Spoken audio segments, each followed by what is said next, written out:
The winter of 1923 had been merciless to New York City, but no cold could compare to the ice that had settled in Solomon Goldman's chest. For 8 months, he had walked the streets of Lower Manhattan, searching for his son David in places no wealthy Jewish manufacturer from Brooklyn had ever dared to venture. His once pristine wool coat now bore the stains of the underground tunnels.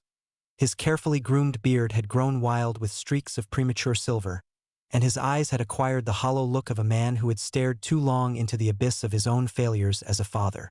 Solomon's textile factory on the East River had made him one of the most successful immigrant entrepreneurs in Brooklyn. His workers respected him, his competitors feared him, and his neighbors envied the sprawling mansion he had built on Prospect Park West. But all of that success felt meaningless now, reduced to ash in his mouth every morning when he woke to find David's room still empty, the bed still made, the silence still deafening. The fight had been about business, as their fights always were. David, at 19, had accused his father of exploiting immigrant workers, of paying starvation wages while living in luxury. Solomon had roared back that everything he did was for David's future, that sacrifices had to be made, that the boy understood nothing about the real world. The words had escalated, voices had risen, and then David had said the thing that cut deepest. "You've become everything our family fled from in the old country. A man who crushes others to build his own tower." That night, David had disappeared, taking nothing but the clothes on his back and a small leather bag containing his mother's wedding ring, the only thing left of Rebecca Goldman, who had died of consumption when David was 12. Solomon had waited 3 days before calling the police, certain the boy would return once his pride cooled. 3 days became 3 weeks, 3 weeks became 3 months, and now, 8 months later, Solomon had personally visited every flophouse, every soup kitchen, every dark corner where the city's forgotten children gathered to survive. The police had given up after the first month. Rich kids don't stay missing, Detective Murphy had told him with the weary voice of a man who had seen too much. They come home when they get hungry enough. But Solomon knew his son better than that.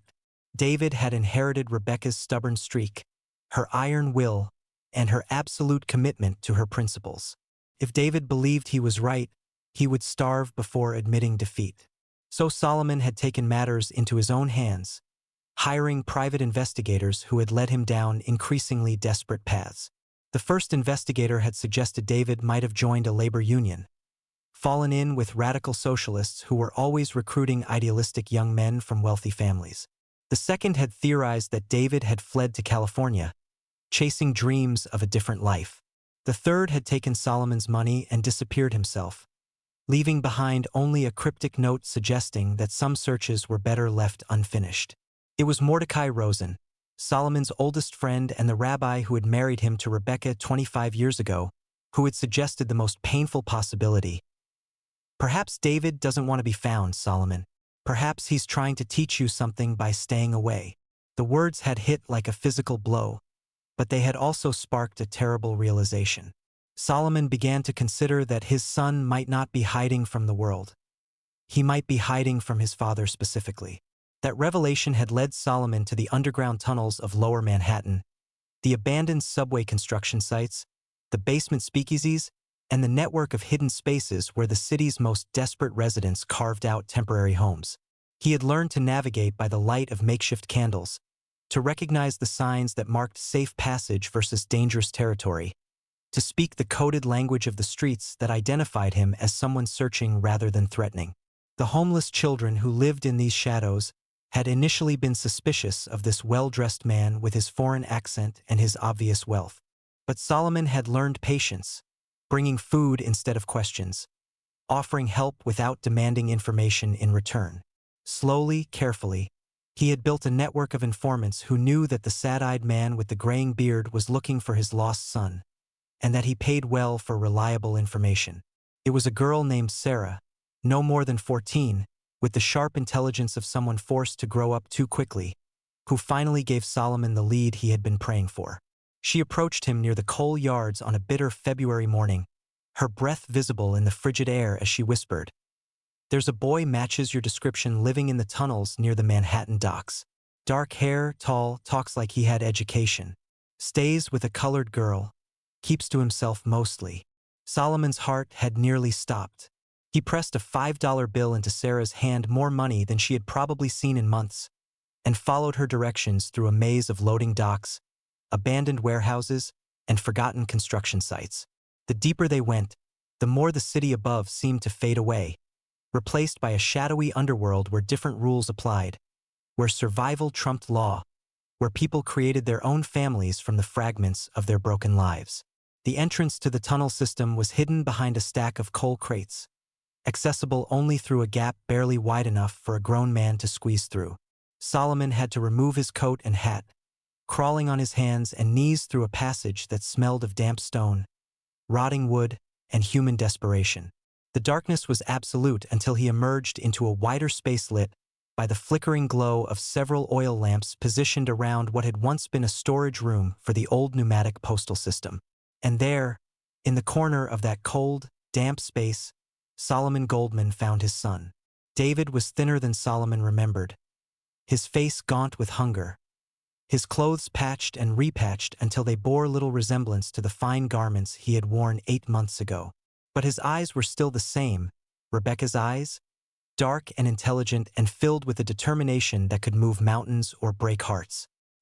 He was sitting beside a makeshift bed created from old newspapers and discarded fabric, holding the hand of a girl who couldn't have been more than 16. The girl was African American, with delicate features and enormous brown eyes that seemed to hold all the sorrow in the world. She was cradling something in her free arm, a small, sickly puppy that wheezed with each breath. When Solomon appeared in the lamplight, she instinctively pulled closer to David, her body language screaming that she expected violence, expected to be hurt, expected to be separated from the only protection she had found in this hostile world. David!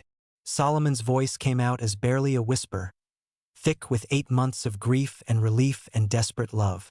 His son looked up, and for a moment, Solomon saw something flicker across David's face. Surprise, relief, maybe even joy. But it was quickly replaced by the stubborn defiance that Solomon knew so well. David stood slowly, positioning himself between Solomon and the girl, his message clear.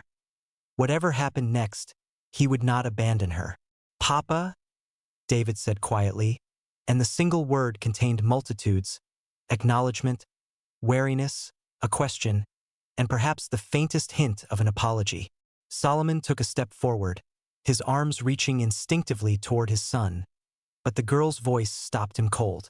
"You won't take him." Her voice was small but steady, with the particular kind of courage that comes from having nothing left to lose. "He's my only protection. You won't take him from me." Solomon stared at this child, because that's what she was, just a child, probably the same age David had been when Rebecca died, and felt something shift inside his chest. This girl was willing to stand against a full-grown man, against someone who obviously had wealth and power, to protect his son. What did that say about David? What did it say about the man his son had become in these 8 months of exile? "What's your name, child?" Solomon asked gently, making no move to come closer. "Clara," she whispered, her grip tightening on the sick puppy. "Clara Washington. And David, he saved me. When the men came looking for Mama's debts, when they said they'd make me pay what she couldn't, David found me hiding in the train yards. He brought me here. He kept me safe." Solomon felt his heart crack open. His son, his bookish, idealistic son who had never thrown a punch in his life, had somehow become this girl's protector, had chosen to live in squalor and danger rather than abandon someone who needed him. "I'm not going anywhere without her, Papa." David's voice was stronger now, filled with the same moral certainty that had driven him from home 8 months ago. She's family now. If you want me to come home, she comes too." The words hit Solomon like a physical blow. Family. This strange, frightened girl with her dying puppy was family to his son, in a way that transcended blood, transcended race, transcended every social boundary that Solomon's generation had been taught to respect. David had found something in these tunnels that he hadn't found in the mansion on Prospect Park West.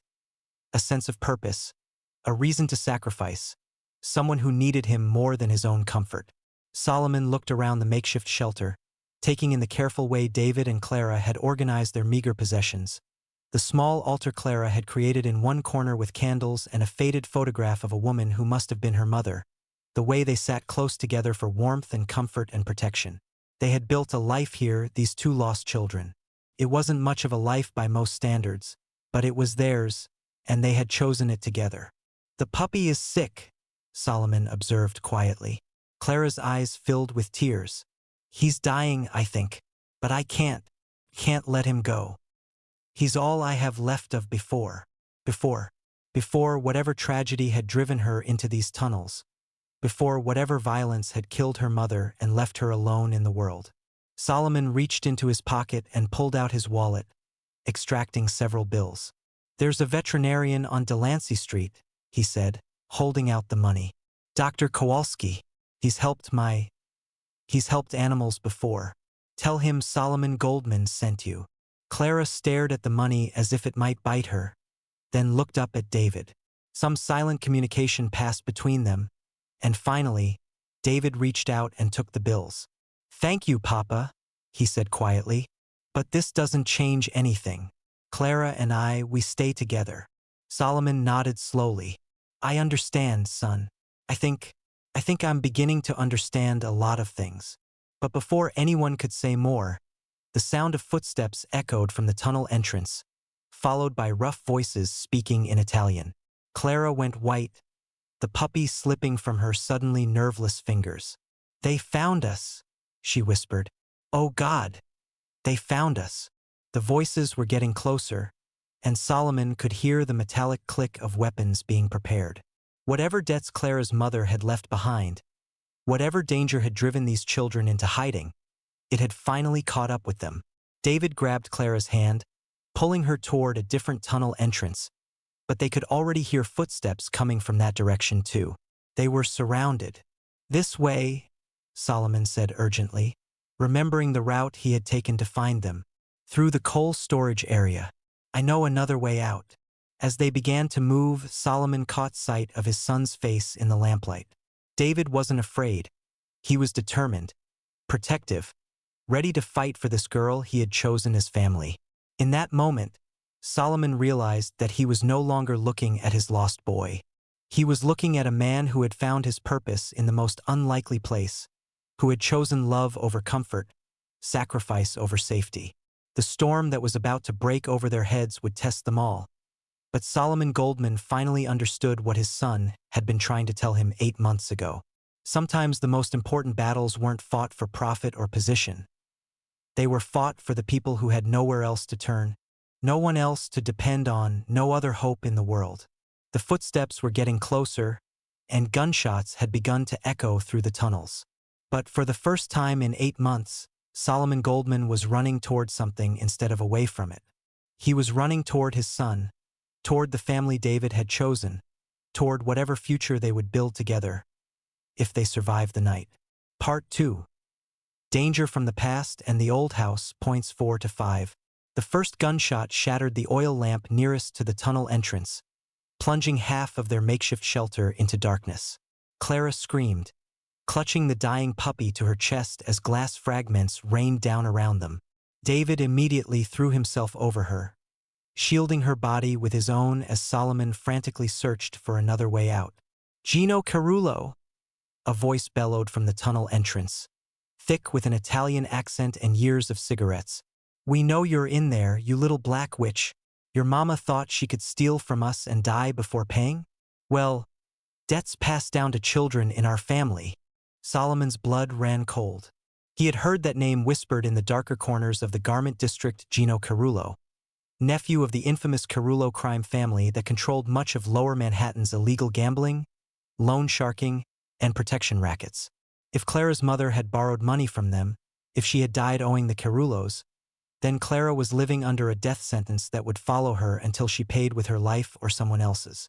"There's another tunnel," David whispered urgently, pointing toward what looked like a solid wall, but was actually a cleverly concealed opening. "Clara and I found it last week. It connects to the old pneumatic postal system. We can get to the East River through the maintenance passages." But as they began to move toward the hidden entrance, more voices echoed from that direction. Gino had brought enough men to cover all the exits. They were trapped. Listen to me, you little rats. Gino's voice was getting closer. Make this easy on yourselves. Give us the girl and maybe the rest of you walk away. Keep hiding and we burn you out. Your choice. Solomon looked at his son, saw the fierce protectiveness in David's eyes, and made a decision that would have seemed impossible 8 months ago. He began removing his expensive leather shoes, his silk vest, anything that would slow him down or make noise. If they were going to run for their lives through the bowels of Manhattan, he would do it properly. The maintenance passage, he whispered. How far does it go? All the way to the old Water Street pumping station, Clara answered, her voice steady despite her terror. But it's narrow, and there's water at the bottom. And rats. Lots of rats. Better than bullets, Solomon replied grimly. He had never imagined he would be grateful for his childhood in the tenements of Hester Street, where he had learned to navigate tight spaces and ignore rodents, but survival had a way of making the past useful. They moved as quietly as possible toward the concealed entrance, but the sick puppy chose that moment to let out a weak whimper. The sound was barely audible, but in the tense silence of the tunnels, it might as well have been a shout. There! Gino's voice roared. I heard something. Marco, take 3 men and circle around. Sal, you're with me. We go in hard and fast. David pushed Clara through the hidden opening first, then helped Solomon squeeze through the gap. As the older man struggled with the tight fit, his expensive coat catching on rough stone, David looked back at the shelter they were abandoning. 8 months of his life, the place where he had learned what it meant to care for someone other than himself, the first real home he had built with his own hands and heart. David, come on! Clara's voice echoed from the passage ahead. He turned and followed, just as the first of Gino's men burst into their former hiding place, flashlights cutting through the darkness like angry swords. The maintenance passage was everything Clara had warned them about and worse. The ceiling was so low that Solomon had to crawl on his hands and knees, his expensive wool pants soaking through immediately in the ankle-deep water that covered the floor. The walls pressed in from both sides, barely wide enough for one person at a time, and the air was thick with the smell of decay, standing water, and things better left unidentified. But they moved, driven by the sound of pursuit behind them and the knowledge that stopping meant death. Clara led the way, moving with the confidence of someone who had mapped every inch of this underground maze. David stayed close behind her, constantly looking back to make sure his father was keeping up. Solomon brought up the rear, his lungs burning from the effort but his determination absolute. Behind them, they could hear Gino's men discovering the hidden entrance, followed by cursing in Italian and English as the larger men struggled to fit through the opening. The narrow passage that was barely accommodating Solomon would be nearly impossible for men carrying weapons and wearing heavy coats. How much further? Solomon gasped, his knees raw from crawling over rough stone and broken glass. Maybe half a mile, Clara answered. But the hard part is coming up. There's a vertical shaft we have to climb, and then a long crawl through the old mail tubes. They pressed on, the water getting deeper as they moved closer to the river. Soon they were crawling through water that reached their chests, the cold so intense that Solomon couldn't feel his hands. David stayed close to Clara, helping her keep the puppy above water, whispering encouragement when she started to shiver uncontrollably. The vertical shaft Clara had mentioned was a nightmare of rusted iron rungs and crumbling brick, extending up into blackness. Solomon looked up, trying to gauge the distance, and felt his courage waver for the first time. He was 52 years old, soft from years of prosperity, and his shoulders already ached from the crawling. I'll go first, David said, reading his father's hesitation. Then Clara, then you, Papa. We'll help each other. It was the first time David had called him Papa since that night 8 months ago, and the word gave Solomon strength he didn't know he possessed. He watched his son scale the treacherous ladder with the grace of someone who had grown strong in these tunnels, then help Clara up with infinite patience and care. When Solomon's turn came, his hands were so numb from cold that he could barely grip the rungs. Twice he slipped, scraping his shin against the rough brick, biting back cries of pain that would have given away their position. But David's voice came down from above, steady and encouraging, guiding him rung by rung until finally, miraculously, hands reached down to pull him up into a slightly wider passage. They had emerged into what had once been the main distribution center for Manhattan's pneumatic postal system, a forgotten relic from the 1890s when letters and small packages had been shot through tubes beneath the city at incredible speeds. The old machinery still lined the walls, brass fittings green with age, the tubes themselves like the pipes of some massive organ. "We can rest here for a minute," Clara whispered. "They'll never find this place." But Solomon was already thinking ahead. Where does this connect to the surface? Water Street, near the docks. But Mr. Goldman, Clara's voice was hesitant. "When we get out, they'll be watching. Gino has men everywhere down here. And even if we get away tonight, they'll never stop looking for me. Never." Solomon looked at this brave girl who had endured so much, who had somehow found the strength to protect his son even as she needed protection herself, and felt something crystallize in his mind. For 8 months he had been thinking like a victim, like a man who had lost something precious. But he was Solomon Goldman, a man who had built an empire from nothing, who employed 300 people, who had survived pogroms and poverty and every obstacle the world had thrown at him. "Clara," he said quietly, "what if they couldn't find you because you weren't Clara Washington anymore?" She stared at him, not understanding. "My factory," Solomon continued, his voice growing stronger as the plan took shape. "It's more than just a workplace. It's like a fortress. High walls, security guards, workers who are loyal to me because I treat them well. What if you became Clara Goldman? What if you were my ward, my responsibility? Gino Carullo is dangerous, but he's also a businessman. He won't start a war with someone who has real power unless he's absolutely certain he can win." David's eyes widened. "Papa, you can't. The risk. The risk of what?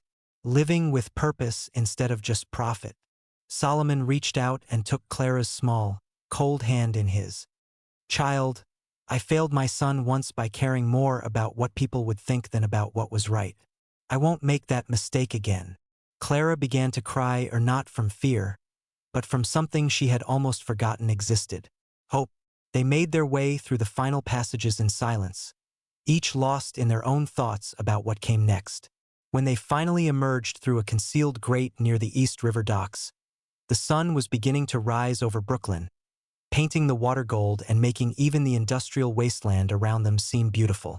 Solomon's factory stood across the river like a cathedral of brick and steel, its smokestacks reaching toward the sky, its windows beginning to glow as the early shift arrived for work. For the first time in 8 months, Solomon looked at his life's work and saw not just a business, but a sanctuary. "Come," he said, leading David and Clara toward the bridge. "Let's go home." Part 3. The storm breaks and morning after. 6 to 7. The Goldman textile factory had been designed like a fortress, and that night it would need to be one. Built in 1898 when labor unrest was common and industrial sabotage a real threat, the building featured thick brick walls, narrow windows set high above ground level, and only 2 entrances, both easily defended. Solomon had always taken pride in its imposing architecture, but he had never imagined he would need its defensive capabilities to protect his own family. By sunset, they had prepared as best they could. Morris Stern, Solomon's head of security, had quietly assembled a dozen of the factory's most trusted workers, men who had families of their own, who understood what it meant to protect something precious. They were armed with hunting rifles, shotguns, and the kind of determination that comes from knowing your employer has always treated you fairly. Clara sat in Solomon's office on the top floor, wrapped in a blanket and holding her puppy, which Dr. Kowalski had managed to stabilize with medicine and proper food. She had barely spoken since their arrival, overwhelmed by the sudden transition from the underground tunnels to this place of warmth and safety. David stayed close to her, reading aloud from one of the books Solomon kept in his office, his voice steady and comforting. Solomon stood at the window watching the street below. He had sent word through his network of contacts that the Goldman factory was under his personal protection, that any attack on it would be considered an attack on him personally. Most reasonable criminals would have backed down, but the Carullo family had never been known for reason. "They're coming," Morris said quietly, pointing toward the shadows near the loading dock. "Count at least 8 men, maybe more." Solomon nodded grimly. He had expected this.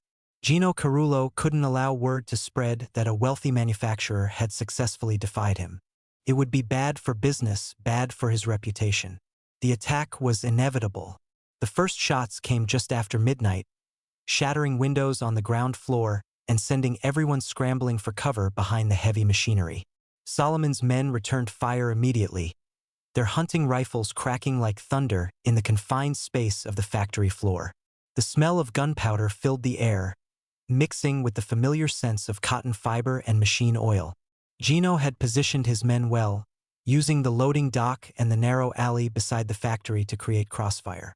But Solomon's workers knew every inch of the building, every piece of equipment that could provide cover, every vantage point that offered a clear shot.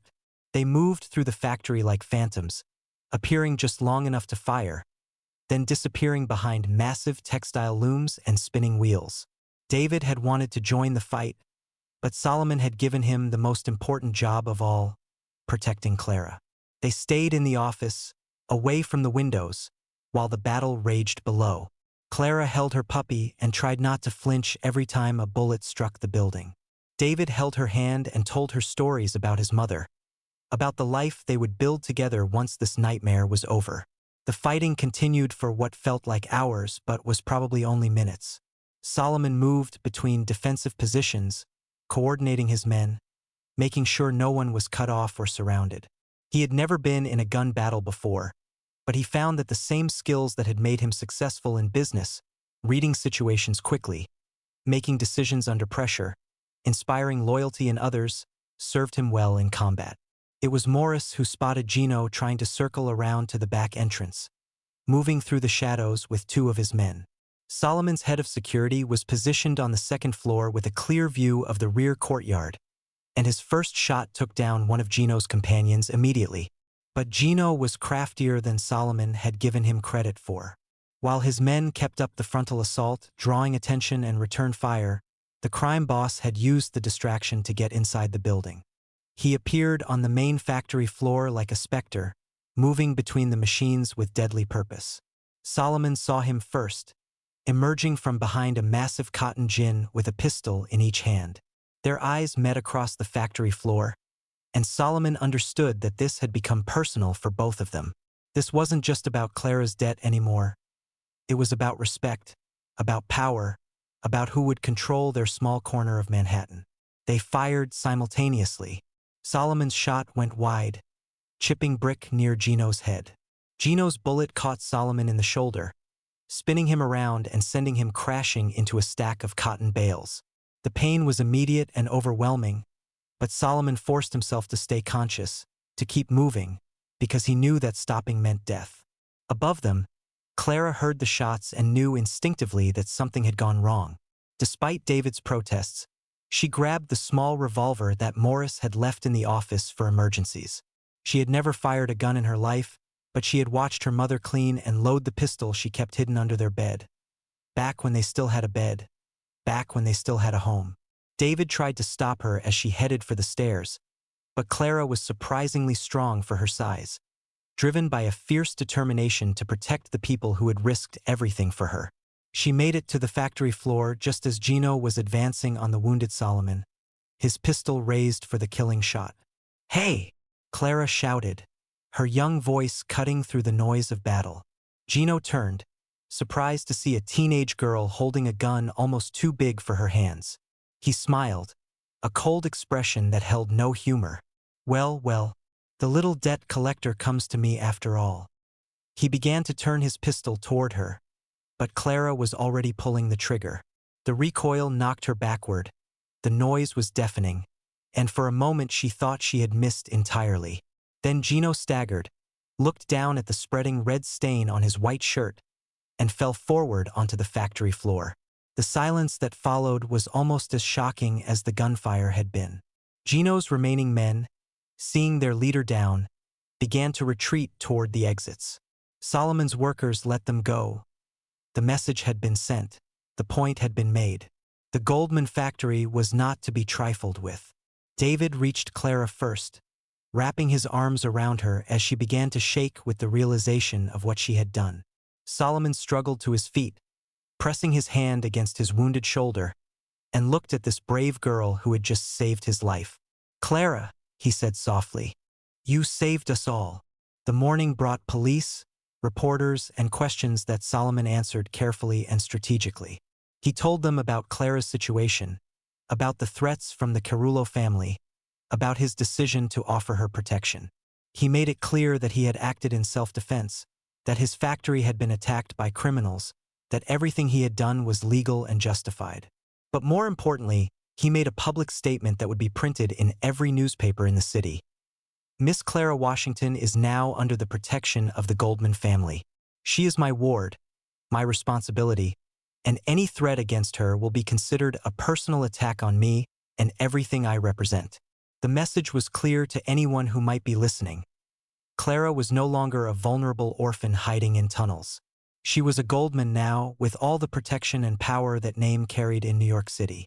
As the police finished their investigation and the reporters dispersed, Solomon found himself alone with David and Clara in his office. His arm was in a sling, Clara was exhausted from the night's trauma, and David looked older somehow, aged by the experience of nearly losing everyone he cared about. "What happens now, Papa?" David asked quietly. Solomon looked out the window at his factory, at the workers beginning the day shift, at the city beyond that held both opportunity and danger in equal measure. "Now we build something better," he said. "Your mother always told me that we came to America not just to be safe, but to be good, to use our blessings to help others who haven't been so blessed." He turned to Clara, who was curled up in a chair with her puppy sleeping in her lap. "Clara, I meant what I said to the newspapers. You're family now, but I want you to know, you earned that place. Not because you needed saving, but because you did the saving." Clara looked up at him with eyes that held new confidence, new hope. "Thank you, Mr. Goldman. But what about the other children? The ones still living in the tunnels, still hiding, still hungry?" Solomon smiled, recognizing in her question the same social conscience that had driven David away from home 8 months ago. Perhaps that was what he had been missing all along, not just success, but purpose beyond profit. "Then I suppose we'll have to do something about that too," he said.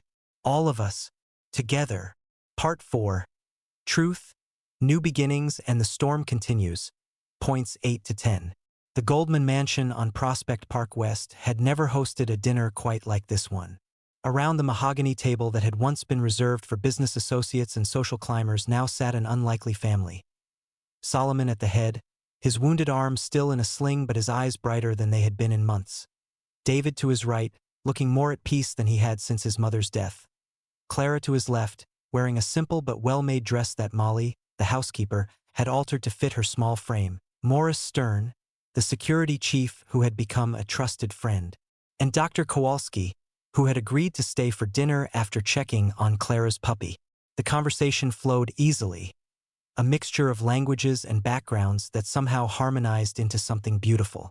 Morris told stories about his childhood in Poland.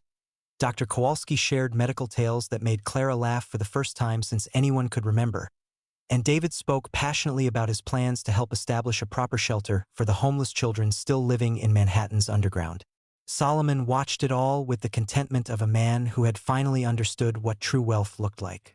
Not the numbers in his bank account or the size of his factory, but this, the sound of laughter in his home, the sight of people caring for each other, the knowledge that his life had meaning beyond mere accumulation.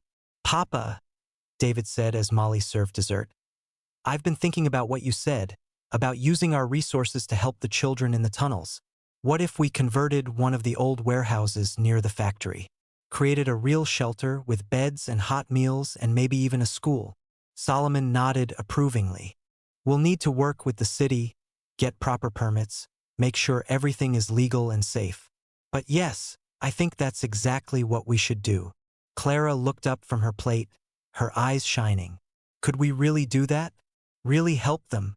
We can do anything we set our minds to, Solomon replied. That's what your mother would have said, David. That's what she did say when we first came to this country with nothing but hope and determination. The warmth of the moment was interrupted by a soft knock at the dining room door. Molly entered, looking apologetic but concerned. Mr. Goldman, there's a gentleman here to see you. Says it's about the newspaper article about what happened at the factory. He's very insistent. Solomon frowned. It was nearly 9 o'clock, far too late for a social call. Did he give his name? Detective Murphy, sir. He says he has some information you need to hear. Solomon knew Murphy. He had been one of the police officers who had given up searching for David after the first month. A decent man, but tired, worn down by years of dealing with the city's endless supply of violence and corruption. Show him in, Molly. But stay close. Detective Murphy entered the dining room looking uncomfortable, his hat in his hands, his eyes taking in the unusual gathering around the Goldman table. He was a large man with graying hair and the kind of face that had seen too much of the world's cruelty. Mr. Goldman, I'm sorry to interrupt your dinner, but we've got a problem. A big one. Solomon gestured to an empty chair. Sit down, detective. Tell us what's troubling you. Murphy remained standing, his discomfort obvious. It's about Gino Carullo, about what happened at your factory last night. Gino is dead, David said firmly. We all saw it happen. That's just it, son. Gino wasn't the real problem. He was just the nephew, the one they sent to handle local collections and intimidation. The real head of the Carullo family is his uncle, Vincent. And Vincent is on his way back from Sicily. He's been there for 6 months, handling some family business. Word is he'll be back in New York within the week. Solomon felt his blood run cold. What does that mean for us? Murphy's expression was grim. It means that killing Gino was like kicking a hornet's nest. Vincent Carullo doesn't just run a criminal organization. He thinks of himself as the head of a royal family. Honor, respect, revenge, these things matter more to him than money. And you, Mr. Goldman, you just killed his nephew. Clara had gone pale, her small hands trembling as she set down her spoon. David immediately moved closer to her, taking her hand in his. What are you saying, detective? Solomon asked quietly. I'm saying that this isn't over. Vincent will come for all of you and not just Clara, but your whole family. He'll see it as a matter of honor now. And he's got resources that make Gino look like a street thug. Real gunmen, connections in Tammany Hall, judges and politicians in his pocket. The dining room fell silent except for the ticking of the grandfather clock in the corner. Solomon looked around the table at the faces of the people he had come to love, his son, who had found his moral courage in the darkness of the tunnels. Clara, who had shown more bravery in 16 years than most people managed in a lifetime. Morris, Dr. Kowalski, even Molly, all of whom had become part of this strange, wonderful family. What do you recommend, detective? Solomon asked finally. Murphy shifted uncomfortably. Honestly, I'd recommend you take your family and leave the city. At least until this blows over. Maybe it never will, but at least you'd be alive. No. Clara's voice was small but firm. I won't run anymore. I won't let them make me run. David squeezed her hand. We won't run, detective. None of us. Solomon stood slowly, his wounded shoulder aching but his resolve absolute. Detective Murphy, I appreciate you coming here to warn us, but I built this life from nothing once before. I'm not about to abandon it now. Murphy nodded, as if he had expected this answer. Then you'd better be prepared for war, Mr. Goldman, because that's what's coming. After the detective left, the family sat in contemplative silence. Finally, Solomon spoke. I want everyone to understand what we're facing. Vincent Carullo won't just send thugs with guns. He'll use corruption, intimidation, legal harassment, every tool at his disposal. Our workers might be threatened, our customers pressured to find other suppliers, our permits and licenses mysteriously revoked. Then we fight on every front, David said firmly. Legal, political, social. We use every advantage we have. Solomon smiled at his son's determination. What advantages do we have? David began counting on his fingers. Money, but not as much as the Carullos. Political connections, but probably not as deep as theirs. But we have something they don't have. What's that? We're in the right. And people know it. The newspapers, the other factory owners, the workers, the immigrants who see you as a success story. They're all watching to see what happens to us. If Vincent Carullo can destroy a respectable businessman like you just because you protected an orphan girl, then none of them are safe either. Clara looked up, her eyes bright with sudden understanding. We make it public. Everything. We tell everyone exactly what's happening and why. We make it so that Vincent can't move against us without the whole city watching. Solomon felt a surge of pride in these young people who had learned to think strategically, who understood that sometimes the best defense was to make your enemies fight in the light instead of the shadows. That's exactly right, he said. We make this about more than just the Carullo family's honor. We make it about whether criminal organizations can terrorize legitimate businesses in New York City. Over the following days, Solomon put his plan into action. He gave interviews to every newspaper that would listen, telling Clara's story, explaining the threats his family was facing, and calling on city leaders to take a stand against organized crime. He reached out to other business owners who had been victimized by protection rackets and loan sharks, building a coalition of legitimate entrepreneurs who were tired of living in fear. The response was overwhelming. Editorial writers denounced the Carullo family by name. Reform politicians called for investigations. Even some of the corrupt officials who had been taking Carullo money began to distance themselves, sensing that public opinion was shifting. But Solomon knew that Vincent Carullo wouldn't be deterred by newspaper articles and political speeches. The real test would come when Vincent arrived in New York and had to choose between his family's honor and the risk of a very public war. 3 weeks after Detective Murphy's warning, the answer came in the form of a letter delivered to the Goldman mansion by a nervous-looking boy who ran away as soon as Molly signed for it. The envelope was made of expensive paper, sealed with red wax, and marked with the distinctive Carullo family crest. Solomon opened it at the dinner table, with David and Clara watching anxiously. Inside was a single sheet of paper with a message written in elegant handwriting. To Solomon Goldman, you have taken something that belonged to my family, the life of my nephew, and the honor that comes with it. But I am not an unreasonable man. I understand that you acted to protect what you saw as your own family. Therefore, I offer you this choice. Leave New York City permanently, taking your son and your ward with you, and I will consider the debt settled. Remain, and I will be forced to collect that debt in full with interest. You have 1 week to decide. Choose wisely. Vincent Carullo. Solomon set the letter down carefully, his hands steady despite the weight of the decision before him. David and Clara were watching him, waiting to see what kind of man their father and protector would prove to be when faced with an ultimatum from one of the most dangerous criminals in New York. Papa, David said quietly. Solomon looked around the table, at the home he had built, at the family he had found, at the life that had taken him 52 years to understand was worth living. Molly, he called out, please bring me my writing materials. I have a letter to compose. He wrote carefully, choosing each word with the precision of a man who understood that language could be as powerful as bullets. To Vincent Carullo, I received your letter and your ultimatum. I understand that you see this as a matter of honor, and I respect that, even if I cannot agree with your methods. But you should understand that this has become a matter of honor for me as well. My family, including Clara Washington, who is now legally my ward, will not be driven from our home by threats or violence. If you choose to come for us, you will find us ready. But know that the entire city is watching, and your actions will be judged not just by your own people, but by history itself. The choice, as you said, is yours. Solomon Goldman. As he sealed the letter and prepared to send it back, Solomon felt a strange sense of peace. He had spent 8 months searching for his lost son, only to discover that what he had really been searching for was himself.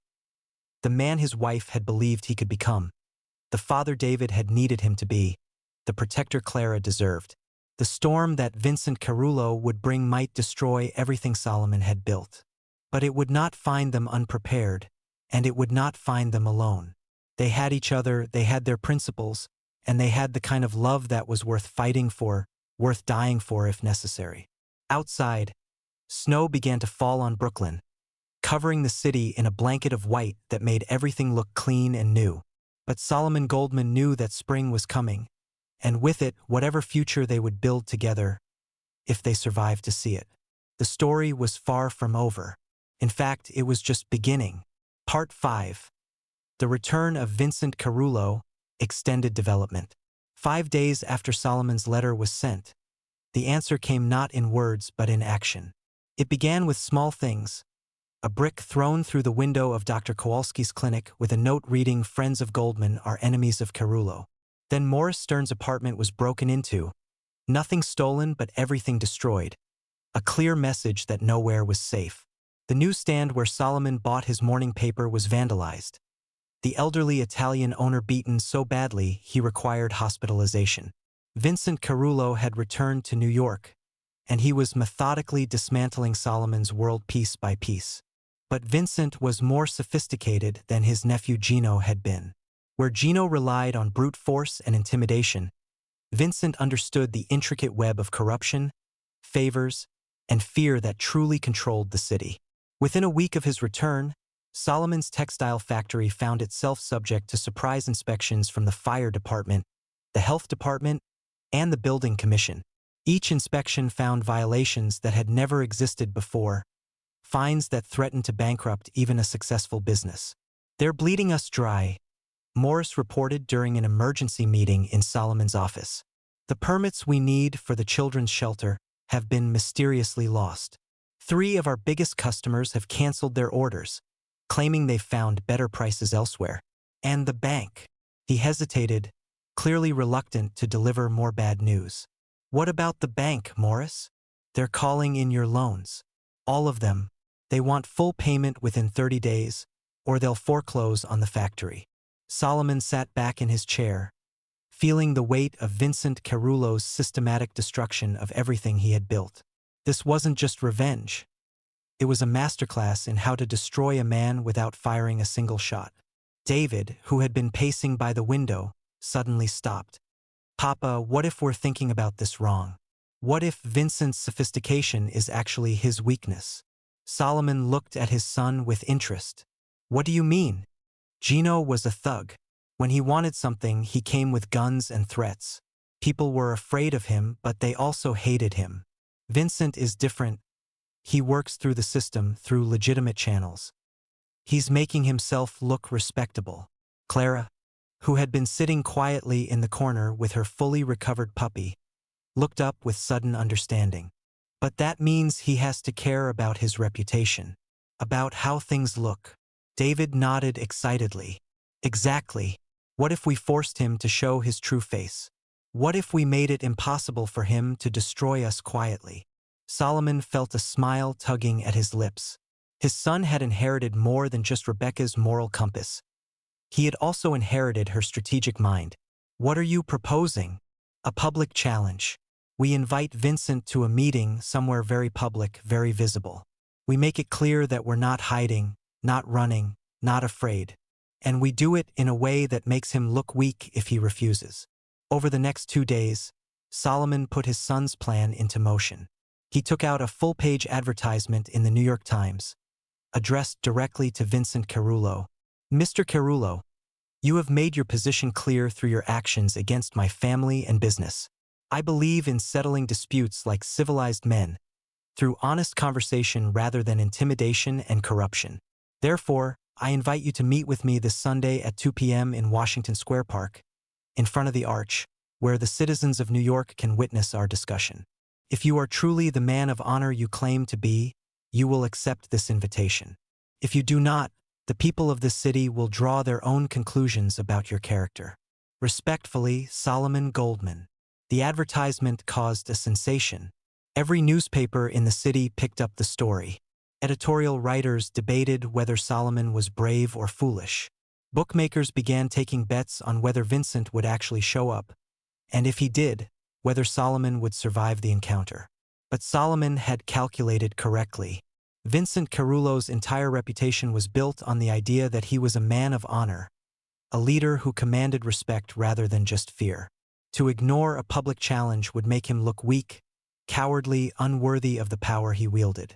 On Sunday morning, Washington Square Park filled with more people than it had seen since the great labor demonstrations of 1909. Reporters from every major newspaper were present, along with photographers, city officials, prominent businessmen, and hundreds of ordinary New Yorkers who had come to witness what many were calling the confrontation of the century.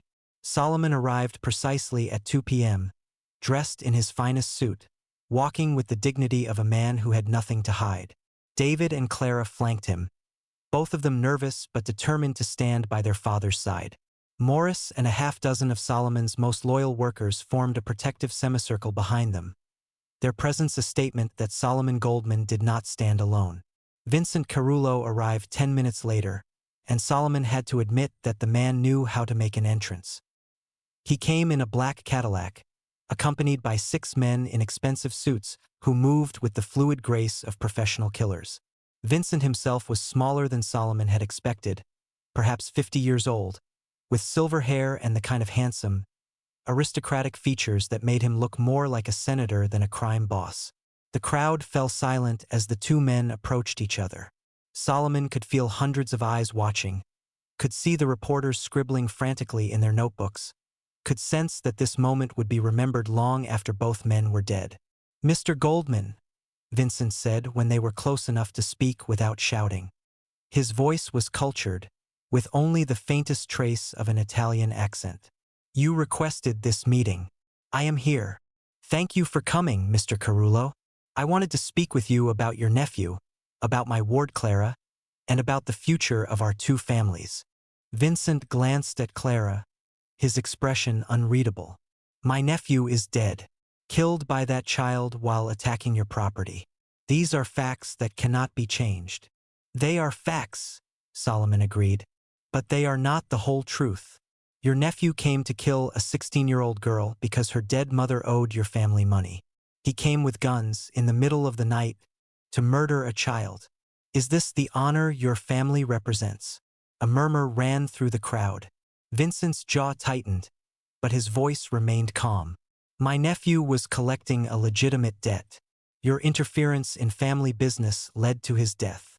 "Your family business," Solomon replied, his voice carrying clearly across the park, "is terrorizing children, corrupting city officials, and destroying honest businesses through extortion and violence.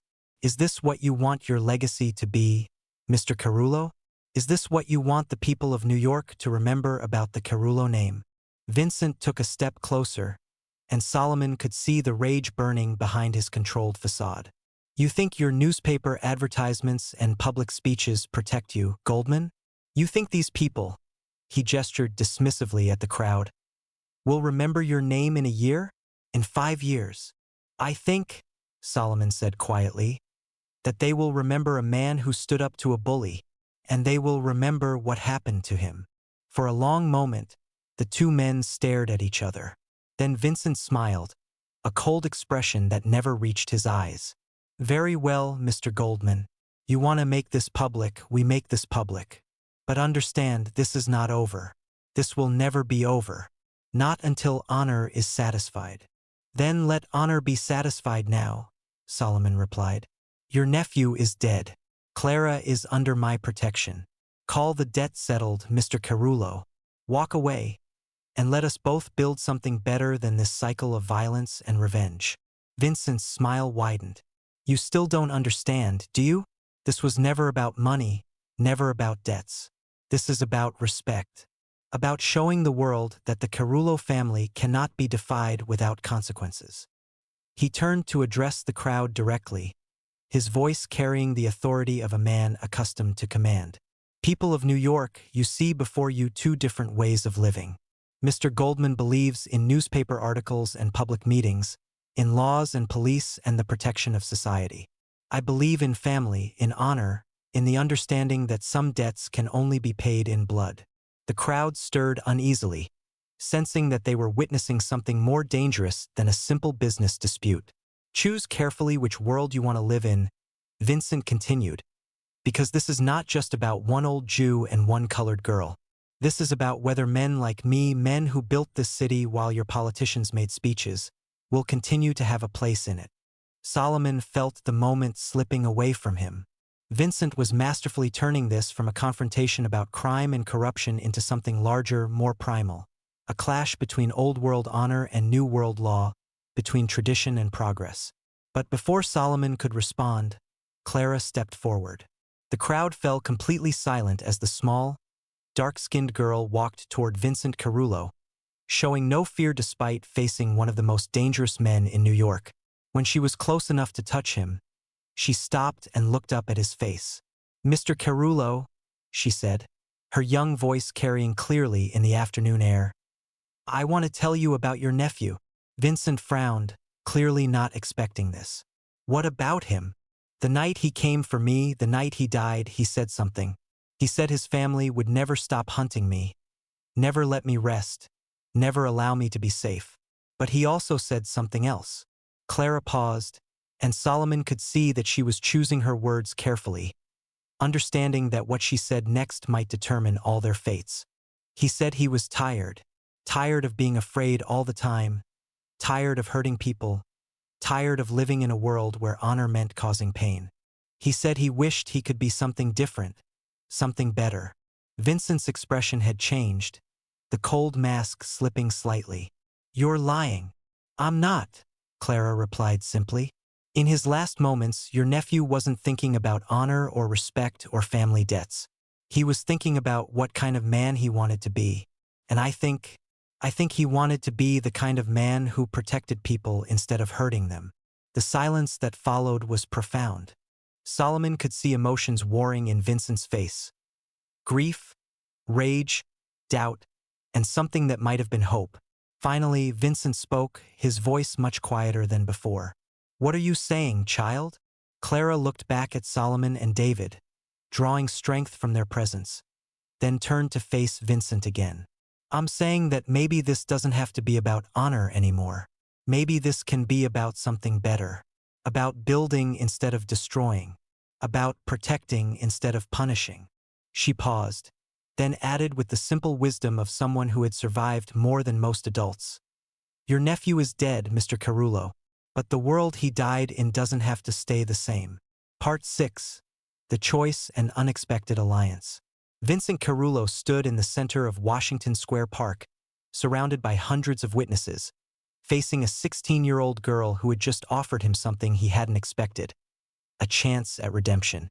The afternoon sun cast long shadows across the square, and Solomon could feel the weight of history pressing down on this moment. For 30 seconds that felt like 30 minutes, Vincent said nothing. His men shifted nervously behind him, clearly uncertain about how to react to this unprecedented situation. The crowd held its collective breath, sensing that whatever happened next would echo far beyond this single afternoon. When Vincent finally spoke, his voice was so quiet that only those closest to him could hear. "You speak of my nephew as if you knew him, but you only met him once, on the night he died." Clara nodded. "That's true. But sometimes you can see someone's heart most clearly when they're facing death. Your nephew wasn't evil, Mr. Carullo. He was just trapped. Trapped by expectations, by family obligations, by a world that told him honor meant violence." Solomon watched Vincent's face carefully, seeing the internal struggle playing out in the older man's expressions. This was not how Vincent had planned for this confrontation to go. He had come prepared for threats and counter-threats, for a show of strength that would cement his reputation and intimidate his enemies. Instead, he was facing a philosophical challenge from a teenage girl who seemed to see straight through to his soul. "My nephew," Vincent said slowly, "was raised to understand that family comes first, that loyalty means everything, that debts must be paid. And those are good things," Clara replied. "But what if we expanded the definition of family? What if loyalty meant protecting the innocent instead of punishing the desperate? What if debts could be paid with kindness instead of blood?" David stepped forward, standing beside Clara in a gesture of solidarity. "Mr. Carullo, my father spent 8 months searching for me in the tunnels beneath this city. He found me living with Clara, protecting her, caring for her. She had become my family, not through blood, but through choice, through love. Solomon felt his throat tighten as his son continued. When my father found us, he could have demanded that I choose between my old life and my new one. Instead, he chose to expand his definition of family. Clara became his daughter not because she was born to him, but because she proved herself worthy of love and protection. Vincent looked from David to Clara to Solomon, his expression thoughtful. You're asking me to forget that my nephew is dead, to ignore the insult to my family's honor. No, Solomon said firmly. We're asking you to remember why honor matters in the first place. Honor should protect the innocent, Mr. Carullo. It should build communities, not destroy them. Your nephew died because he was sent to kill a child. Is that the kind of honor you want to pass down to the next generation? For the first time since arriving at the park, Vincent looked uncertain. The reporters in the crowd were scribbling frantically, sensing that they were witnessing something unprecedented. A public challenge to one of New York's most powerful crime families that was being conducted not with guns and threats, but with words and principles. You don't understand, Vincent said, but his voice lacked its earlier conviction. In my world, weakness is death. If I let this go, if I show mercy, every two-bit hood in the city will think they can challenge the Carullo family. Then maybe, Clara said quietly, it's time to change your world. The simple statement hung in the air like a challenge. Solomon could see that Vincent was genuinely considering it, weighing the costs of perpetual warfare against the possibility of something different. But before Vincent could respond, one of his men stepped forward. A younger man with the lean build and quick eyes of a professional killer. Uncle Vincent, the man said urgently. This has gone far enough. We came here to send a message, not to listen to speeches from children. Vincent turned to look at the younger man, and Solomon could see the family resemblance immediately. This was another nephew, probably the one being groomed to take over the family business. Anthony, Vincent said quietly, this is not your decision to make, isn't it? Anthony replied, his voice rising. Gino is dead because of these people. Our reputation is at stake. Every moment we stand here talking instead of acting, we look weaker. Solomon felt the tension in the crowd ratchet up several notches. This was the moment he had been dreading, when Vincent's younger, more violent followers would pressure him to abandon any thoughts of peace in favor of traditional revenge.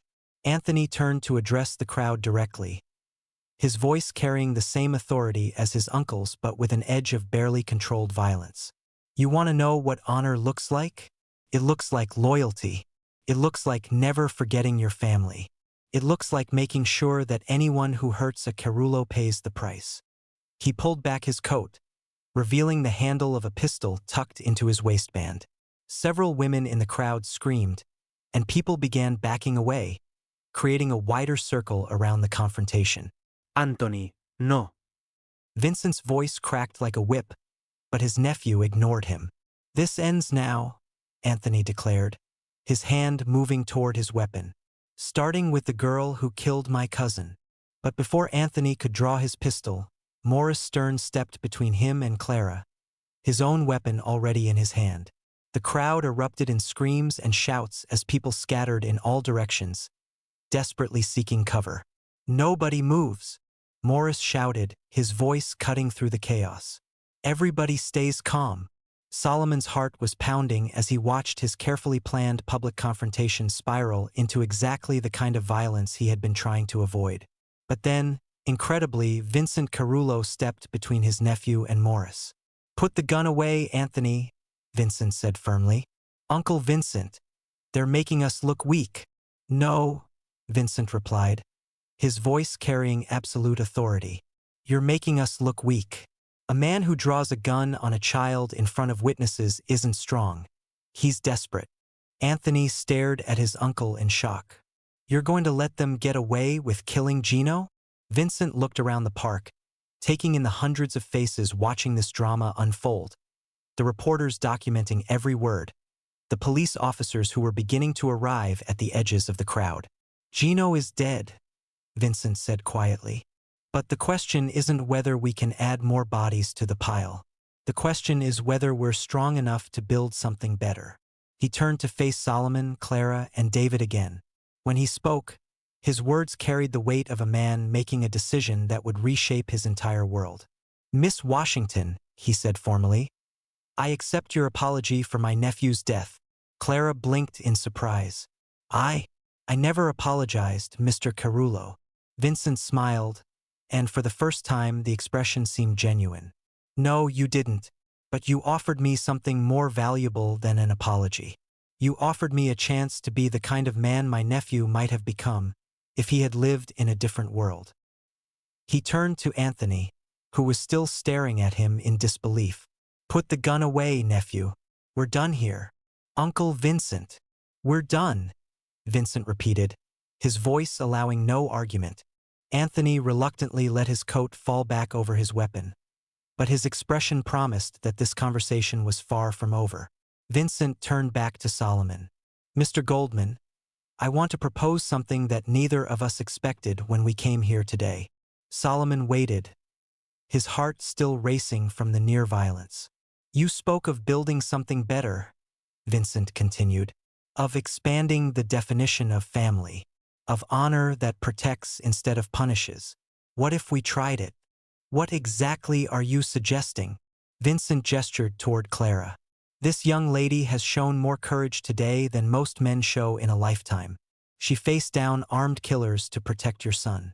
She stood in front of me, knowing I could have her killed with a word, and challenged me to be better than I am."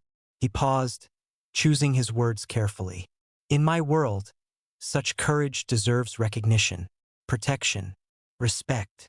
Solomon felt his breath catch. "Are you saying?" "I'm saying that, as of today, Clara Washington is under the protection of the Carullo family as well as the Goldman family. Anyone who threatens her threatens us both." The crowd erupted in amazed murmurs. This was unprecedented. A crime family forming an alliance with a legitimate businessman to protect an African-American orphan. It defied every social convention, every expectation about how the world was supposed to work. But Vincent wasn't finished. "Furthermore, I want to make a public commitment. The Carullo family will no longer engage in the collection of debts through violence or intimidation. We will find other ways to handle our business, legal ways." Anthony took a step forward, his face red with anger. "Uncle, you can't be serious. You're destroying everything our family built." "No," Vincent replied calmly. "I'm building something new, something that might actually be worth passing down to the next generation." Solomon looked at this man who had arrived at the park as his mortal enemy and was now proposing an alliance that would change both their lives forever. It was risky, perhaps insane, but it was also exactly the kind of bold gesture that might actually break the cycle of violence that had consumed too many families for too many years. "Mr. Carullo," Solomon said formally, "I accept your proposal, but I want to add something to it." "What?" Solomon gestured toward the shelter David had been planning. "We were going to convert a warehouse into a shelter for homeless children. What if we did it together, your family and mine, working side by side to protect the most vulnerable people in this city?" Vincent considered this for a moment, then nodded slowly. "I think my nephew Gino would have liked that. The idea of protecting children instead of collecting debts from their parents." He extended his hand to Solomon. "Partners, Mr. Goldman?" Solomon took the offered hand, feeling the calluses of a man who had worked his way up from nothing, just as Solomon had. "Partners, Mr. Carullo." As the two men shook hands in the center of Washington Square Park, surrounded by hundreds of witnesses and documented by dozens of reporters, Solomon realized that they were creating something entirely new. A model for how former enemies could become allies, how honor could be redefined, how love could triumph over hate. But he also knew that not everyone would approve of this new alliance. Anthony Carullo's expression promised future conflict, and there would certainly be other members of both families who would resist this dramatic change. The storm that had brought them together was far from over. If anything, it was about to become more complicated than any of them could imagine. Part 7: The New World and Its Enemies. 3 months after the confrontation in Washington Square Park, the Goldman Carullo Children's Shelter opened its doors in a converted warehouse on the Lower East Side. The building had been transformed through the combined resources of both families: Solomon's money and business connections, Vincent's labor crews and protection, and the passion of David and Clara, who had thrown themselves into the project with the fervor of true believers. The shelter could house 50 children, with proper beds, hot meals, medical care, and most importantly, education. Dr. Kowalski had agreed to serve as the facility's medical director, while Clara had surprised everyone by revealing a natural talent for teaching. She worked with the younger children, helping them learn to read and write, while David focused on the older ones, teaching them trades that might help them build legitimate lives. Solomon walked through the shelter on a crisp October morning, marveling at how much had changed in such a short time. In the main classroom, Clara was reading to a group of 7-year-olds. Her voice animated as she brought the story to life. The children, a mix of races and ethnicities that would have been unthinkable in most New York institutions, listened with rapt attention, their faces bright with the kind of hope that comes from having a safe place to sleep and enough food to eat. But Solomon's contentment was tempered by the knowledge that not everyone approved of the new alliance.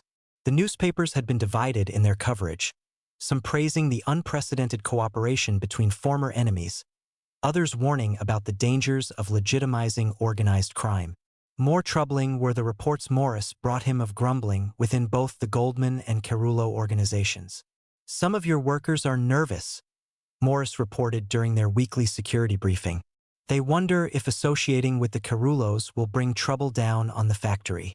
And from what Vincent tells me, he's got similar problems with his people." Solomon nodded grimly. He had expected resistance, but he had hoped that the obvious success of the shelter would help win over the skeptics. The resistance came to a head on a Thursday evening in November. Solomon was working late in his office, reviewing the shelter's financial reports, when Morris burst through the door without knocking. "We've got trouble," Morris said urgently. "Big trouble." Solomon looked up from his papers. "What kind of trouble?" "The kind that comes with guns and gasoline. Anthony Carullo just arrived at the shelter with 6 men. They're not there to volunteer." Solomon felt his blood run cold. He had been expecting something like this ever since Anthony's public humiliation in Washington Square Park, but he had hoped that Vincent's authority would keep his nephew in line.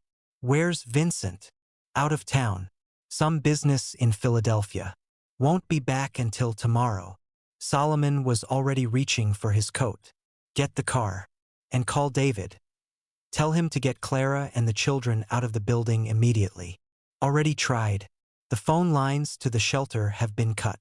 Solomon's mind raced through possibilities. The shelter was isolated, surrounded by warehouses and empty lots. If Anthony had planned this carefully, he could do significant damage before help arrived. "How many men can we get there quickly?" "Maybe a dozen." "But Mr. Goldman." Morris hesitated. "Anthony's not just angry about the alliance. Word is he's been meeting with some of the other crime families, the ones who think Vincent's gone soft. This could be about more than just revenge." Solomon understood immediately. Anthony wasn't just rebelling against his uncle's new direction.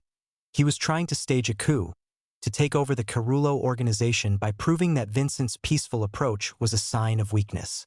"Then we stop him," Solomon said simply, "before he destroys everything we've built." They raced through the dark streets of Manhattan, Morris driving while Solomon loaded the shotgun he had learned to use during the siege of his factory.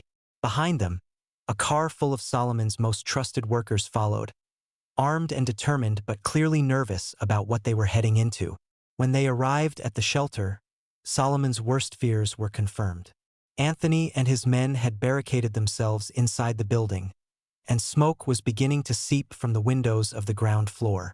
They were burning the place down, and David, Clara, and 50 children were trapped inside. "They've got the exits covered," Morris reported, peering around the corner of the adjacent warehouse. "Front door, back door, and the fire escape.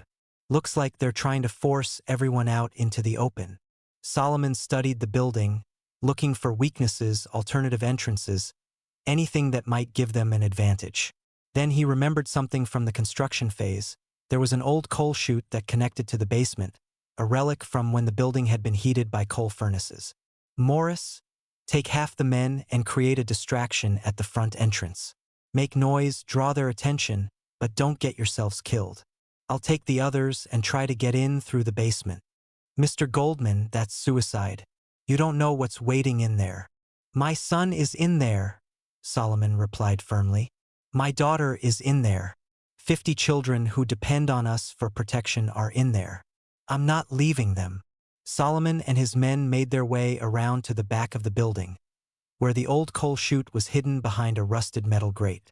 The opening was narrow, barely wide enough for a grown man, and it led into complete darkness. But it was their only chance. Solomon went first, squeezing through the opening and dropping into the building's basement. The smell of smoke was stronger here, and he could hear voices shouting from the floors above. His men followed one by one, until all 6 of them were gathered in the dark basement, listening to the sounds of chaos overhead. They made their way up the stairs carefully, Solomon leading with his shotgun ready. On the ground floor, they could see the source of the smoke. Anthony's men had set fire to several piles of papers and furniture, creating a choking haze that would force the children to evacuate into the waiting guns of their attackers. But the children weren't evacuating. Instead, Solomon could hear David's voice from the 2nd floor, calm and authoritative, organizing the older boys into a firefighting brigade. Clara's voice joined his, reassuring the younger children, keeping them calm in the face of mortal danger. Solomon felt a surge of pride in these young people who had learned to face crisis with courage rather than panic. But pride wouldn't save them from Anthony's guns. Mr. Goldman. The voice came from the main stairway. One of Anthony's men had spotted them. Anthony, the old man's here. Gunfire erupted immediately, forcing Solomon and his men to take cover behind overturned desks and filing cabinets. But the distraction had the desired effect. Anthony's attention was now divided between the children upstairs and the armed men on the ground floor. Papa, David's voice called from above. We're okay, but we can't get the children out. They're covering all the exits. Stay where you are, Solomon shouted back. Help is coming. But even as he said it, Solomon wasn't sure if help would arrive in time. The building was filling with smoke, and Anthony's men had them pinned down. Worse, he could hear sirens in the distance. The fire department was coming, but so were the police. If this turned into a prolonged gun battle, innocent children would die. That's when Clara appeared at the top of the stairs, holding something in her hands. Mr. Carullo, she called out, her young voice cutting through the smoke and gunfire. Anthony Carullo, I want to talk to you. Clara, get back. David's voice was frantic, but Clara ignored him, walking slowly down the stairs with her hands raised. In one hand, she held what appeared to be a photograph. Anthony emerged from behind a barricade of overturned tables. His gun trained on Clara, but his expression puzzled. What the hell do you think you're doing, girl? Clara continued down the stairs until she was close enough for Anthony to see what she was holding. This is a picture of your cousin Gino. I found it in his wallet the night he died. Anthony's expression changed, confusion replacing anger. So what? Look at it, Clara said simply. Really look at it. She held up the photograph, and Solomon could see that it showed a younger Gino with a woman and 2 small children, all of them smiling at the camera. He had a family, Clara continued, a wife and children. He wasn't just a debt collector or an enforcer. He was a father, a husband, someone who loved and was loved. Anthony's gun wavered slightly. That doesn't change anything. He's still dead because of you. You're right, Clara replied. He is dead because of me. And not a day goes by that I don't think about his children, wondering if they miss their father, wondering if they hate me for taking him away from them. Solomon watched in amazement as the 16-year-old girl, surrounded by armed men and choking smoke, somehow found the courage to continue. But I also think about the 50 children upstairs who finally have a safe place to sleep and enough food to eat and someone who cares whether they live or die. And I wonder, what would Gino's children want? Would they want their father's death to mean more children dying? Or would they want it to mean something better? Anthony stared at the photograph, and Solomon could see the internal struggle playing out on his face. The smoke was getting thicker, the sirens were getting louder, and time was running out. "Anthony," Clara said quietly, "your Uncle Vincent is trying to build something beautiful, something that honors your family's strength while protecting people who can't protect themselves. Don't destroy that. Don't make your cousin's death meaningless." For a long moment, the building was silent except for the crackling of flames and the distant wail of sirens. Then Anthony slowly lowered his gun. "Put out the fires," he ordered his men. "All of them. Now." As Anthony's men scrambled to extinguish the flames they had set, Solomon realized that Clara had just accomplished something extraordinary. She had taken a moment of violence and transformed it into an opportunity for redemption, showing Anthony, and everyone else in that building, that honor could mean protection instead of destruction, that strength could be measured by what you built rather than what you tore down. The shelter was saved, but Solomon knew that the real victory was larger than any single building. They had proven that people could change, that enemies could become allies, that love could triumph over hate, even in the darkest circumstances. As the smoke cleared and the children began to come downstairs, chattering excitedly about their adventure, Solomon looked at Clara and David and felt the deep satisfaction of a man who had finally understood what his life was supposed to be about. Part 8. Legacy of Change and the Price of Peace. 6 months after the fire at the shelter, Solomon Goldman stood before the New York City Council, preparing to give testimony that would change the course of his life and the lives of countless others. The hearing was the result of a citywide investigation into organized crime, corruption, and the unprecedented alliance between the Goldman and Carullo families. The council chamber was packed with reporters, city officials, business leaders, and ordinary citizens who had come to witness what many were calling the trial of the century. Solomon had been subpoenaed to testify about his partnership with Vincent Carullo, about the shelter, and about whether it was possible for legitimate businesses to coexist with reformed criminal organizations. "Mr. Goldman," the council chairman began, "you've asked this city to believe that a known crime family can simply abandon decades of illegal activity and become productive members of society. Some people consider you naive. Others think you're complicit in organized crime. What do you say to these accusations?" Solomon stood slowly, his hands steady despite the magnitude of the moment. In the gallery behind him, he could see David and Clara, Vincent Carullo, Dr. Kowalski, Morris, and dozens of others whose lives had been touched by their unlikely alliance. "Chairman Morrison, members of the council," Solomon began, "6 months ago, I would have agreed with the skeptics. I would have said that criminals don't change, that violence only begets more violence, that the safest course is to keep clear boundaries between the legitimate world and the criminal underworld." He paused, letting his gaze sweep across the packed chamber. "But then I met a 16-year-old girl named Clara Washington, who showed me that courage isn't about the absence of fear. It's about doing what's right despite your fear. I watched my son David choose to live in poverty and danger rather than abandon someone who needed his protection. And I witnessed Vincent Carullo, a man with every reason to seek revenge, choose mercy instead of violence when given the chance." Solomon reached into his jacket pocket and pulled out a thick folder. "These are the records from the Goldman Carullo Children's Shelter over the past 6 months. 53 children have found safe housing. 41 have learned to read and write. 27 have been placed in permanent homes with loving families. 12 have secured apprenticeships that will teach them legitimate trades." He set the folder on the table in front of the council members. "But more importantly, not one, not a single one, of these children has been arrested, has joined a gang, has turned to crime to survive. Instead, they've learned that there are people in this world who will protect them, who will care for them, who will help them build better lives." Councilmember Patricia Hayes, a reform politician known for her fierce opposition to organized crime, leaned forward. "Mr. Goldman, those are admirable results. But at what cost? You've legitimized a criminal organization, given them access to children, allowed them to present themselves as philanthropists while they continue their illegal activities." Solomon had expected this challenge.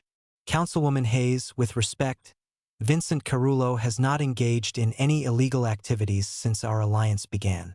His organization has transitioned entirely to legitimate businesses, construction, transportation, waste management. They've cooperated fully with police investigations, paid all their taxes, and operated within the law. And you believe this reformation is genuine? Before Solomon could answer, Vincent Carullo stood up in the gallery. May I address the council, Chairman Morrison? There was a murmur of surprise throughout the chamber. Vincent's decision to attend the hearing had been controversial, with many expecting him to avoid the public scrutiny.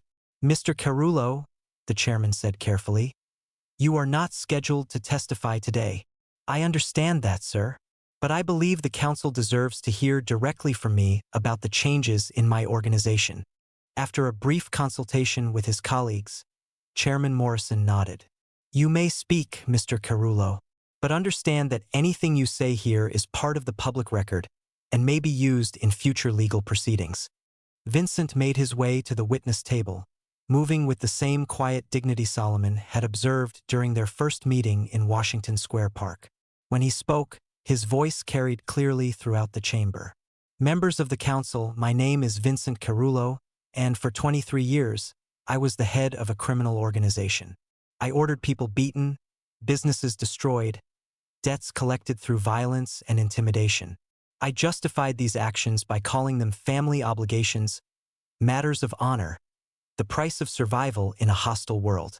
The chamber was completely silent now, everyone straining to hear every word. But 9 months ago, I met a man named Solomon Goldman and a young girl named Clara Washington, and they challenged me to consider whether the world I had built was worth preserving. They asked me whether I wanted to be remembered as someone who caused pain or someone who prevented it. Vincent paused, his eyes finding Clara in the gallery. That young girl had every reason to hate me. My nephew had tried to kill her, my family had terrorized her, my organization had destroyed her life. But instead of seeking revenge, she offered me redemption.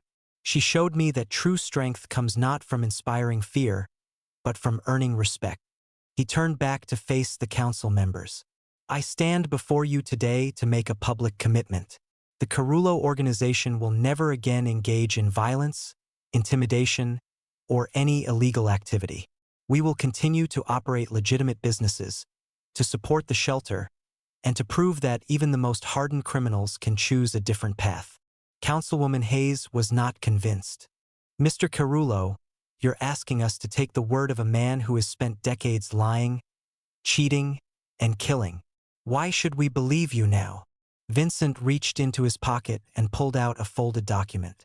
Because I'm prepared to put my life where my words are, Councilwoman. He handed the document to Chairman Morrison, who unfolded it and read quickly, his eyebrows rising in surprise. This appears to be a confession, the chairman said slowly. A detailed confession to numerous crimes spanning 2 decades. It is, Vincent confirmed, complete with dates, locations, witnesses, and evidence. Enough to convict me of multiple felonies and sentence me to life in prison. The chamber erupted in shocked murmurs. Solomon felt his own amazement at Vincent's bold gesture. I'm placing this confession in the hands of the city council, Vincent continued, with the understanding that it will be turned over to the district attorney if my organization ever returns to criminal activity. My freedom, my life, depends on keeping the promise I'm making today. Chairman Morrison stared at the document, clearly struggling to process what he was hearing. Mr. Carullo, do you understand what you're doing? This confession could destroy you. Yes, sir, I do understand. But I also understand that some things are more important than my personal safety. The children in our shelter, the workers in our legitimate businesses, the community we're trying to build. They deserve better than empty promises. They deserve proof that change is possible. Solomon felt a profound admiration for this man who had once been his enemy. Vincent was risking everything. His freedom, his life, his family's future. To prove that redemption was more than just a word. The hearing continued for 3 more hours, with council members asking detailed questions about the shelter's operations, the Carullo organization's business practices, and the safeguards in place to prevent a return to criminal activity. But Solomon could sense that Vincent's confession had fundamentally changed the tenor of the discussion. When the testimony was complete, Chairman Morrison called for a recess to allow the council to deliberate. Solomon found himself in the hallway outside the chamber, surrounded by his unlikely family, David and Clara, Vincent and his reformed organization, Dr. Kowalski and Morris, and dozens of others who had been touched by their experiment in redemption. "Whatever happens in there," Solomon said quietly, "I want all of you to know that this has been the most meaningful period of my life. We've proven that people can change, that enemies can become allies, that love is stronger than hate." Clara stepped forward and hugged him tightly. "We couldn't have done any of this without you, Papa Solomon." David joined the embrace, followed by Vincent, and then the others, until they were all connected in a circle of arms and shared purpose. When the council reconvened an hour later, Chairman Morrison's expression was grave but hopeful. "The council has reached a decision," he announced. "We find that the Goldman-Carullo alliance represents an unprecedented experiment in criminal justice reform. While we remain cautiously optimistic about Mr. Carullo's reformation, we believe that the success of the children's shelter demonstrates the potential for positive change." Solomon held his breath. "Therefore, the Council hereby endorses the continued operation of the Goldman-Carullo Children's Shelter, subject to regular inspections and oversight. Furthermore, we are establishing a citywide program based on your model, the Second Chance Initiative, which will provide opportunities for other criminal organizations to transition to legitimate activities under strict supervision." The chamber erupted in applause, but Chairman Morrison raised his hand for silence. "However, let there be no mistake. This endorsement comes with absolute conditions. Any return to criminal activity by any member of the Carullo organization will result in immediate prosecution to the full extent of the law, using Mr. Carullo's confession as evidence." Solomon felt tears of relief and joy streaming down his face. They had done it. They had actually convinced the city to embrace their vision of redemption and second chances. But as they left the council chamber that day, surrounded by reporters and well-wishers, Solomon knew that their real work was just beginning. Changing laws and policies was one thing. Changing hearts and minds was another. There would always be those who believed that criminals couldn't reform, that violence was the only language some people understood, that the old ways were safer than the new. Over the following months, the Second Chance Initiative faced constant challenges. Some legitimate businesses refused to work with reformed criminal organizations. Some community groups protested the presence of former gangsters in their neighborhoods. Some politicians tried to score points by attacking the program as soft on crime. But for every voice of opposition, there were two voices of support. The children from the shelter, now thriving in their new lives, became powerful advocates for the program. Business leaders who had worked with the reformed Carullo organization praised their reliability and work ethic. Social workers and teachers documented the positive changes they witnessed daily. Most importantly, other criminal organizations began to approach the city about joining the Second Chance Initiative. Not all of them were genuine. Some were clearly trying to exploit the program for their own purposes. But others, inspired by Vincent Carullo's example, genuinely wanted to build something better than the violent world they had known.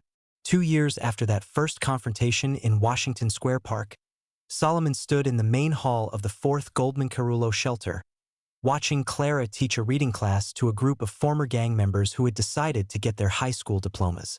David was across the room, working with a construction crew made up entirely of reformed criminals who were building affordable housing for low-income families. Vincent appeared beside him, moving with the quiet confidence of a man who had found peace with his choices. "Any regrets?" Solomon asked. Vincent smiled, watching one of his former enforcers patiently help a 7-year-old sound out a difficult word. "Only that it took me so long to understand what real power looks like," he replied. "For 23 years, I thought strength meant making people afraid of me. Now I know that real strength means making people grateful they met you." Solomon nodded, understanding completely. They had all learned that the greatest victories weren't won through violence or intimidation, but through the simple act of choosing love over hate, hope over fear, building over destroying. As the sun set over Manhattan, casting golden light through the shelter's windows, Solomon Goldman looked around at the family he had built. Not through blood or marriage, but through choice, through shared values, through the decision to see the best in each other even when the world saw only the worst. The storm that had brought them together had passed, but it had left behind something beautiful. A new way of living, a new definition of honor, a new understanding that redemption was always possible for those brave enough to reach for it. And in that moment, Solomon knew that this was his true legacy. Not the textile factory or the mansion or the money, but the lives they had changed, the hope they had kindled, the proof they had offered that even the most broken people could be made whole again. The story was far from over. There would be new challenges, new enemies, new storms to weather. But they would face them together, as a family, as partners in the ongoing work of building a better world. And that, Solomon realized, was more than enough.